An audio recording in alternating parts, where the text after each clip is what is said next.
तो चलिए यहाँ से स्टार्ट करते हैं केमिस्ट्री को हम लोग। और आपको पता है कि हम लोग का एक थर्ड चैप्टर चल रहा है केमिस्ट्री का, जो जिसका नाम इलेक्ट्रोकेमिस्ट्री है, और ये अब लास्ट हो रहा है इसका। और हम लोग पार्ट थर्ड के साथ इस चैप्टर को कंप्लीट करने वाले हैं, जिस पार्ट का यहाँ पर नाम लिखे हैं कंडक्टेंस। कंडक्टेंस को कंप्लीट करने वाले हैं अब हम लोग, और इसी के साथ ये चैप्टर कंप्लीट हो जाएगा।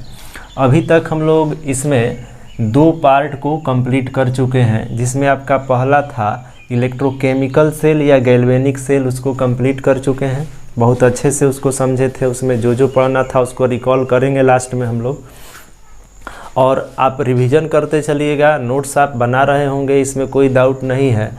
अगर आप हमारे क्लास के स्टूडेंट हैं रेगुलर और नोट्स नहीं बना पा रहे होंगे, नोट्स किसी वजह से आप नहीं बनाते हैं, तो आपको जो है दिक्कत होगा। क्लास जब स्टार्ट होगा तो वहाँ पे जो है आपको फिर से इस चैप्टर को बताने वाले नहीं हैं। हाँ, डाउट अगर होगा, आपको दिक्कत होगा, कहीं पर समझ में बात नहीं आया होगा, तो उसको हम बता देंगे, वो अलग बात है। लेकिन चैप्टर को हम फिर से नहीं बताएंगे, आपको वीडियो देखकर ही नोट्स लिखना होगा। क्लास में मिलेंगे तो भी। तो पहला पार्ट क्या था? इलेक्ट्रोकेमिकल सेल, गैल्वेनिक सेल भी उसका नाम है। उसको कंप्लीट किए पूरे अच्छे से, उससे क्वेश्चन भी एनसीईआरटी का सॉल्व कराए हैं। उसके बाद इलेक्ट्रोलाइटिक सेल, इलेक्ट्रोलाइटिक सेल को भी कंप्लीट किए हैं। उसमें लास्ट में फैराडे लॉ पढ़ रहे थे, फैराडे लॉ ऑफ इलेक्ट्रोलाइसिस, जो कि आपका समझ में बात तो आया होगा। और इलेक्ट्रोलाइटिक में फैराडे लॉ को अगर बताएं हम आपको, तो ये केमिस्ट्री में तो है ही, साथ साथ ये फिजिक्स में भी पढ़ना है। आप नहीं जानते हैं तो जानिए, फिजिक्स में भी इस लॉ को पढ़ना है। और सेम जैसे वहाँ था वही फार्मूला यहाँ भी आएगा, फिजिक्स में भी W=ZQ, कुछ अलग नहीं आएगा। तो सेम कॉन्सेप्ट फिजिक्स में भी पढ़ना है। ये केमिस्ट्री में हम आपको अच्छा से बताएं, फिजिक्स में भी बताएंगे हम, जब हम लोग मैग्नेटिज्म स्टार्ट करेंगे। तो सारा कुछ कॉन्सेप्ट जो है यहाँ पर मिलता जुलता होता है बहुत कुछ फिजिक्स और केमिस्ट्री में। जैसे मान लीजिए थर्ड पार्ट कंडक्टेंस ही है, पूरा फिजिक्स का कॉन्सेप्ट है। यहाँ हमको ये नहीं बताना चाहिए, लेकिन हम बता रहे हैं क्योंकि यहाँ इस चैप्टर में कंडक्टेंस है, थर्ड पार्ट इस चैप्टर का, तो बता रहे हैं। फिजिक्स का ये कॉन्सेप्ट है। अभी आपको सर फिजिक्स वाले बता रहे होंगे करंट इलेक्ट्रिसिटी में, जिसमें रजिस्टेंस, आपको रजिस्टिविटी का कॉन्सेप्ट बता रहे होंगे। तो वही कुछ सब कुछ जो है मिलता जुलता होता है फिजिक्स, केमिस्ट्री में, मैथ में।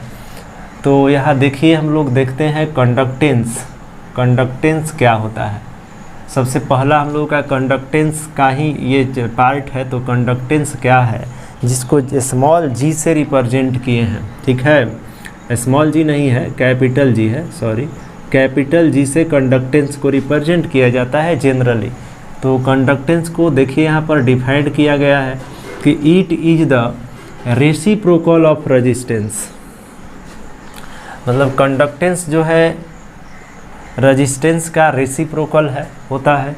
And may be defined as the ease with which the electric current flow through a conductor. इसको जब कंडक्टर से करंट जो है फ्लो कराया जाता है, तो इसको डिफाइंड किया जा सकता है, किया जाता है। तो यहाँ से दैट इज किए, रेसिप्रोकल मतलब समझ ही रहे, उल्टा होता है। तो G=1/R हो जाएगा, ठीक है। G=1/R। तो आपको सर ओम्स लॉ जो फिजिक्स वाले सर बता रहे होंगे, V=IR, तो उसमें V directly proportional to I अगर ओम्स लॉ बताए हैं, तो अगर आप I डायरेक्टली V कर लेते हो तो भी ओम्स लॉ प्रूफ हो जाएगा। कहो कैसे? जैसे I डायरेक्टली प्रोपोर्शनल V करोगे तो I=1/R कर लोगे, या I=G/V कर लोगे। G यहाँ पे क्या हो जाएगा आपका? तो कंडक्टेंस हो जाएगा रेजिस्टेंस के जगह पर। G का वैल्यू 1/R है, तो V=1/R इंटू V लिखोगे, तो I=1/R इंटू V लिखोगे, क्योंकि G के जगह पर आप 1/R रख ही सकते हो। तो V=IR नहीं आ गया फिर। तो अगर कोई ओम्स लॉ को I डायरेक्टली V लिखता है, तो उसको यहाँ कांस्टेंट G रखना पड़ेगा, जो कि लास्ट में V=IR ही आना है। तो ये सब कॉन्सेप्ट आपको समझते रहना चाहिए, क्या है सब कुछ, है ना। डरना नहीं है इससे बिल्कुल भी। तो कंडक्टेंस का रिलेशन रेजिस्टेंस के साथ रेसिप्रोकल होता है, मतलब रेजिस्टेंस के रेसिप्रोकल को ही कंडक्टेंस बोला जाता है, सिंपल वे से समझे तो, ठीक है। अब इसका एसआई यूनिट क्या होगा कंडक्टेंस का, तो साइमन। साइमन एक नया वर्ड है क्योंकि Simon SI unit naming surname पर ही जनरली लिया जाता है, तो साइमन ले लिए। अब रेजिस्टेंस का ये रेसिप्रोकल है तो और भी इसका यूनिट नहीं हो सकता है, ओम इन्वर्स। ओम इन्वर्स, या अगर ओम से को वर्ड को उल्टा करें तो महो हो जाएगा, तो महो भी ध्यान रखिए, MHO महो। तो साइमन, ओम इन्वर्स या महो, ये यूनिट होता है किसका, कंडक्टेंस का। याद रखिएगा, केमिस्ट्री में भी आ सकता है, फिजिक्स में भी आ सकता है, ये दोनों के लिए इम्पोर्टेंट टॉपिक चल रहा है अभी। अब इसके बाद है कंडक्टिविटी। जैसे रजिस्टिविटी हुआ करता था वैसे ही यहाँ कंडक्टिविटी है। तो अगर कंडक्टेंस जो है रेजिस्टेंस का रेसिप्रोकल है तो कंडक्टिविटी रजिस्टिविटी का रेसिप्रोकल होगा। तो it is the reciprocal of resistivity, definition में लिख लिए, दैट इज कप्पा है, ये के नहीं है क्योंकि ये के जैसा है लेकिन ये ऊपर वाला पार्ट थोड़ा लंबा खींचना होता है, थोड़ा लंबा खींचे हैं, देख लो आप ऊपर का पार्ट, कप्पा इसको पढ़ते हैं, ठीक है। जैसे यहाँ पर रजिस्टिविटी है, ओम इसको पढ़ते हैं, ये ओम इसको पढ़ते हैं, वैसे ही इसको कप्पा पढ़ते हैं, प्रोनाउंसिएट करते हैं, के नहीं। तो कप्पा इक्वल टू 1/ρ रेसिप्रोकल है। तो अब यहाँ पे अगर इसको दूसरे फॉर्म में कन्वर्ट करना हो तो कर सकते हैं, क्योंकि सिंस लिख सकते हैं कि R equal to ρ into L/A होता है, तो ρ equal to R into A/L हो जाएगा, ठीक है। तो रो के जगह पर आप रखोगे R इंटू A/L,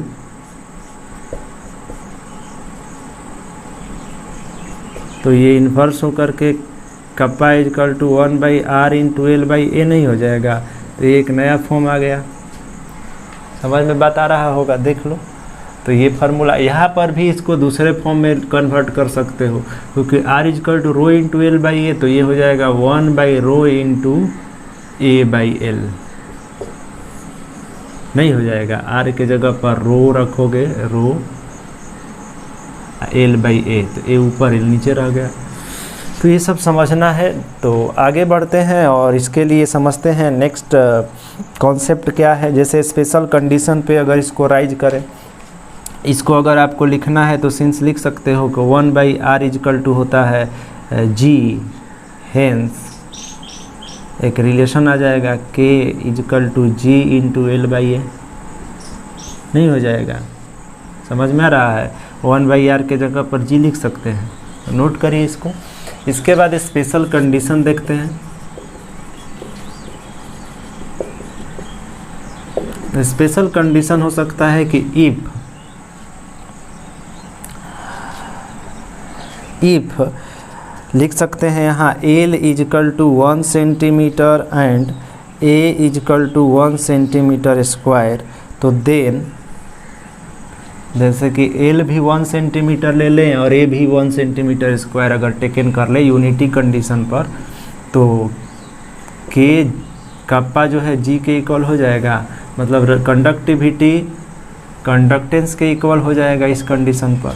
मतलब यहाँ पर कंडक्टिविटी जो है डिफाइंड हो सकता है, यहाँ से लिख सकते हैं hence conductivity of an electrolytic solution may be defined as the conductance of a solution of 1 centimeter length with area of cross section equals to 1 centimetre square. मतलब इसी के बारे में यहाँ लिखे हैं कि hence conductivity of an electric solution may be defined as the conductance of a solution of 1 centimeter length with area of cross section equals to 1 centimeter square। तो इसको आप लिख चुके होंगे। इसके बाद हम लोग चलिए कंटिन्यू करते हैं फैक्टर अफेक्टिंग के साथ, मतलब factor affecting of electrolytic conductance. Electrolytic conductance किस किस फैक्टर से अफेक्टेड होता है, तो इसको पहले मिटाना पड़ेगा तब आगे का चर्चा करेंगे। लिख चुके होंगे, मिटाते हैं। चलिए समझते हैं factor affecting of electrolytic conductance को। इलेक्ट्रोलाइटिक कंडक्टेंस किस किस फैक्टर से अफेक्टेड होता है, ये हेडिंग दीजिए। 3 फैक्टर से ये अफेक्टेड है। पहला लिखा गया है नेचर ऑफ इलेक्ट्रोड, आप भी लिखिए। दूसरा है सॉल्वेंट ऑफ आयन और थर्ड है टेम्परेचर। तो इससे अफेक्टेड होता है इलेक्ट्रोलाइटिक कंडक्टेंस। अब यहाँ से नया हेडिंग एक है, टॉपिक है मोलर कंडक्टिविटी। मोलर कंडक्टिविटी क्या है, इसको भी चलिए देख लेते हैं। इसको रिप्रेजेंट किया जाता है इस तरह से, इन्वर्स भी लिख लीजिए, थोड़ा सा इसका लंबाई खींच देना है और बेस में स्मॉल m। ये है मोलर कंडक्टिविटी का सिंबल। लिखा गया it may be defined as the conducting power of all the ions produced by dissolving 1 mole of an electrolyte placed between 2 large electrode at 1 centimetre apart. अब इसको mathematical यहाँ से देखिए डिफाइंड किया गया। तो लिख रहे हैं यहाँ कि molar conductivity equal to kappa के, मतलब समझ रहे हो, कंडक्टिविटी इंटू भी वॉल्यूम है। लिखा गया है यहाँ वेयर भी volume of solution in centimetre cube containing 1 mole of electrolytes. ठीक है, के बारे में तो जानते ही हो।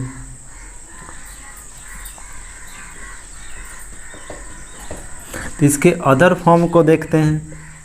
तो अदर फॉर्म के लिए यहाँ लिखेंगे since concentration equal to, concentration समझते हो ना, मोलर कॉन्सनट्रेशन मतलब मोलारिटी इजकल टू होता है mole by volume.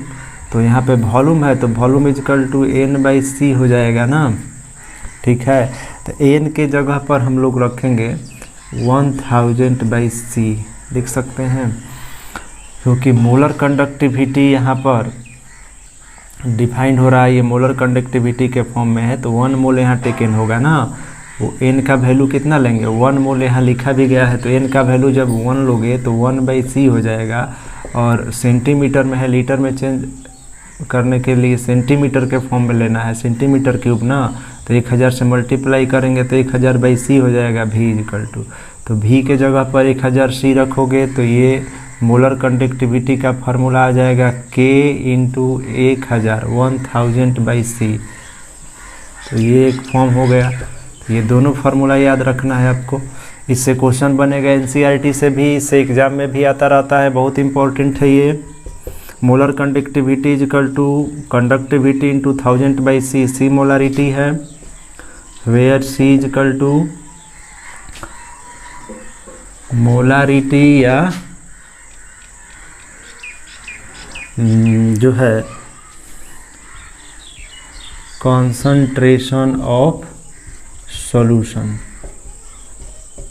Molar concentration भी बोलते हैं इसको, मोलर कंसंट्रेशन।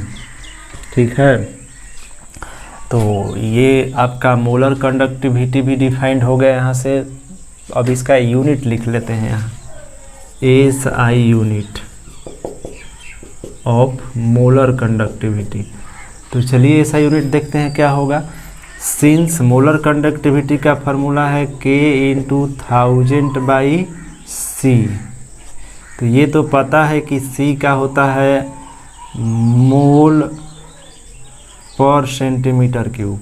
ठीक है, मोल बाई वॉल्यूम, तो वॉल्यूम का सेंटीमीटर क्यूब हो जाएगा, क्योंकि c equal to mole by volume होता है ना। वॉल्यूम ऊपर जाएगा सेंटीमीटर क्यूब तो इन्वर्स क्यूब हो जाएगा ना। k का क्या होगा यूनिट, तभी ना इसका यूनिट निकलेगा। तो k के लिए फार्मूला आया था g इंटू L/A। तो g के लिए साइमन, g के लिए यूनिट क्या था साइमन s, और l के लिए हो जाएगा मीटर बाई मीटर। तो 1 मीटर, मीटर क्यूब स्क्वायर ना, l के लिए मीटर, इसके लिए मीटर, सेंटीमीटर लीजिए ना, सेंटीमीटर बाई सेंटीमीटर स्क्वायर। तो कैंसिल होकर 1 सेंटीमीटर बचेगा, ऊपर जाएगा तो सेंटीमीटर इन्वर्स हो जाएगा, मतलब के का यूनिट साइमन्स पर सेंटीमीटर। तो अब यहाँ से निकाल लेंगे मोलर कंडक्टिविटी का। ऊपर में लिखेंगे Simons centimetre inverse divided by mole centimetre inverse cube. तो आ जाएगा साइमन सेंटीमीटर स्क्वायर, क्योंकि एक कैंसिल होगा, सेंटीमीटर इन्वर्स स्क्वायर बचेगा ना, ऊपर जाएगा तो साइमन सेंटीमीटर स्क्वायर, मोल नीचे है ऊपर जाएगा तो पर मोल। तो याद रखिएगा, बहुत इंपॉर्टेंट यहाँ यूनिट आ गया मोलर कंडक्टिविटी का, साइमन सेंटीमीटर स्क्वायर पर मोल, साइमन सेंटीमीटर स्क्वायर पर मोल। तो ठीक है, ये मोलर कंडक्टिविटी भी पूरा डिफाइंड हो गया आज। अब ये किस किस फैक्टर से अफेक्टेड होगा मोलर कंडक्टिविटी, नेक्स्ट वीडियो में देखेंगे हम लोग। आज के लिए इतना ही रहने देते हैं, इसको नोट कर लीजिएगा। कंटिन्यू इसके बाद हम लोग मिलेंगे अगले वीडियो में, और ये चैप्टर कंप्लीट हो गया रहेगा नेक्स्ट वीडियो में, ठीक है। इससे रिलेटेड एनसीईआरटी में क्वेश्चन भी है, आप बना सकते हैं, नहीं बनाइएगा तो हम एक दिन बना देंगे, उसको भी सॉल्व करके भेज देंगे। इसको लिख लीजिएगा ध्यान से, यूनिट वगैरह एग्जाम में आता है, ध्यान से इसको लिखना है, ठीक है। आज के लिए इतना ही।